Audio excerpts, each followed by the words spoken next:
Kent Hughes is a public policy fellow with the Wilson Center's Global Europe program and former director of the Center's program on America and the global economy.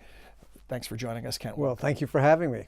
Joking a moment ago about the theme from Star Wars when we talk about trade wars, and we're here to talk about the president's tariffs and the potential for a trade war, not a full-fledged trade war yet. But if I could ask you to provide a little context first about why did the president make this move? Do you have any sense of what the strategy is? I'm never sure with the president, but he often does have a strategy that it reveals itself as we go forward. In this case, of course, he made a long-term commitment all through his campaign. He was going to do something for steel. So he now makes that move, and politically it could be well timed. There is an election going on today as we speak. In Pennsylvania. In steel country, Pennsylvania. So that could be one motive with regard to the timing. He also seems to be using this particular tactic to try and speed things to a conclusion, satisfactory from his point of view, in the NAFTA renegotiations. It also could be that looking down the road at a lot more serious negotiations, you could say, the so-called 301 case, where Ambassador Lighthizer is telling China, you can't steal our intellectual property anymore. That's his allegation. He's angry and concerned about American companies that invest in China and are really forced to share their intellectual property. So it may be that the president is saying, well, we're not talking about intellectual property today, but I'm showing you that I'm willing to play tough. If China and that issue are the targets, either directly or indirectly, why do a scattershot approach? Why not target specifically moves toward China? Well, I think it would be premature in the sense that this case hasn't reached a conclusion as yet. The other element, of course, he's already showing flexibility initially. The exemptions. The exemptions. He's already said, not Canada, not Mexico, as long as we're doing something positive. And he's talked about others, well, as long as they're doing something on national security. From a public point of view, it's been also a bit of an education. It's a reminder that today's import can also be tomorrow's export. So a lot of the imported steel, sometimes specialized steel, is used in key U.S. exports. You think of heavy earth-moving equipment, farm equipment, major turbines, there's a whole array of things where they bundle together advanced services and advanced manufacturing, all of which is good for America. So I think that's been a reminder. This is also a very relatively used part of the trade code, that using the national security has an advantage because it is perfectly legitimate under world trade rules. But he seems not to have persuaded that the Department of Defense that this particular approach to steel was really not necessary. And in the past, Canada in particular has been viewed as really a very reliable supplier. Often they follow the same export control rules, trying to keep technology out of the hands of dangerous enemies. The concept of uncertainty often comes into play in economic discussions. Businesses want certainty about trade policy. They want certainty about tax policy. You see uncertainty spook the markets. You talk about the exemptions. There's no clear-cut process for granting exemptions. It seems to introduce yet more uncertainty into the equation.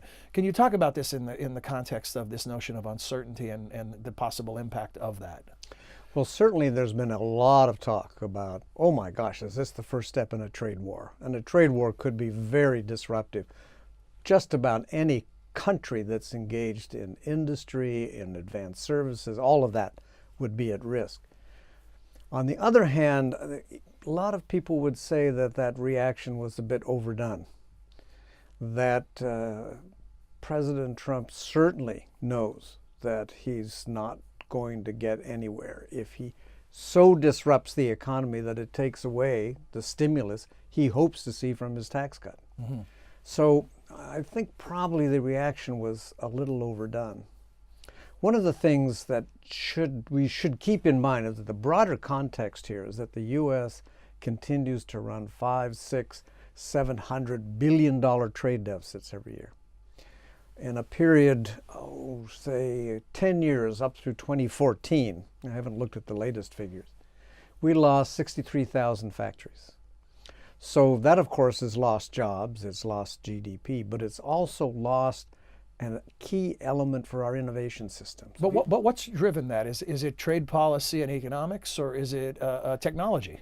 Well, I think in terms of lost jobs, conventional wisdom, and really based on some very good studies, is that the lost jobs are about 1/4 due to trade and 3/4 due to technology. But also trade and technology and globalization are really intertwined. Mm-hmm. If you face added competition from abroad, you've got to put best practices to work, and you often are running back to the laboratory to come up with a new process, a new machine, almost always of which saves on a lot of things, including labor. On this notion of a trade war, which you think at this point is overstated, we use the Star Wars reference. The second chapter was The Empire Strikes Back. And already we've seen saber rattling from the EU and others about what they might do in response. How long does it take for that to play out? I mean, I'm assuming those aren't simply empty threats, but it would take some outcome or some catalytic event that would trigger their response in that way. Well, trade policy in the EU is part of the EU Charter, so that is the European Commission, the so forth. And on the other hand, there are times when the European Parliament gets involved. I don't think the type of tariffs they're talking about would require the European Parliament to act. And they're trying to make announcements that are very targeted. So they're looking at areas that were very pro the president. Bourbon, Kentucky bourbon, a good red state, that kind of thing. But this is all talk, and we've seen these kind of situations before. It is very hard for people to find very many things. Maybe we could say no to French champagne. No one else can make French champagne and call it champagne because of international trade rules. But there's a lot of things where I'm not going to take this, well, but then you're really cutting off your future export. Mm-hmm. So I think everyone would be cautious. And the broader lesson here, of course, is we are beginning to say we can no longer be the consumer of last resort. Critics, it's a big group, a bigger group than the cheerleaders for this, and it comes from both Republican camps, Democratic camps, and other, say that it services too narrow a slice of the American economy, steel workers or the steel industry, and that others will pay the burden or carry the burden of that, maybe consumers trying to buy new automobiles or the auto industry itself. Who do you see as the losers in this equation? Who is most likely to be affected in a negative way? Well, Secretary Ross was very quick to say, look, aluminum, this is going to add about 1/3 of a penny to the cost of anything that use aluminum can. It's a little more serious when you talk about cars and the steel that they use. Whether our demand is sensitive enough, if it's a $40,000 car and increases in, one estimate was $1,700, well, that's something that people look at. On the other hand, if you're looking at a $40,000 car, maybe it doesn't deter you that much. We don't know. But clearly it takes something out of your pocket that you can't use on something else. Mm-hmm. So you mentioned Wilbur Ross and his support for these tariffs, and we see the departure of Gary Cohn, and it raises the question of who's driving the economic policy of the Trump administration? Well, I think in the end it really is Trump himself. And trade is something that he feels very strongly about and has for as long as he's been commenting on public policy. I think he seems unaware about how integrated we have become. They used to say, even some time ago, that bridge between Windsor, Canada, and Detroit carried more trade back and forth than any other single port or destination in the world. That probably is still true, and at the same time you have an enormous flow of parts from Mexico to the U.S., back to Mexico, and then back again to the U.S. So you really have to think through how you make those changes without disrupting your own self, or doing the classic cliche of shooting the wrong foot, in this case your own. Is there a right foot to shoot, I wonder? Final thought, Kent, is about indicators that you'll be watching, that we should be watching, to know whether this is a positive set of circumstances for the U.S. or a negative. I think you have to look way down the road. If, in fact, the president is able to come to a satisfactory conclusion of NAFTA, and it's accelerated because of this initial shot across the bow, let's say, then you'd say, well, that was a win that has nothing to do with the specifics of the industries affected.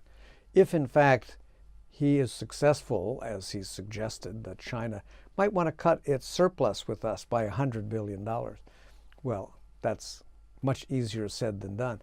But if you see some of those advances, then you would probably rethink and say, well, this was a narrow, very narrow tariff target, and it really ignored the downstream effects, and it didn't really think about the European reaction. But actually, we've gotten some positive gains. So I think you won't weigh the final effect of this until you look over several more months, maybe even until 2019. As often is the case with complexity, well, we'll have to wait and see.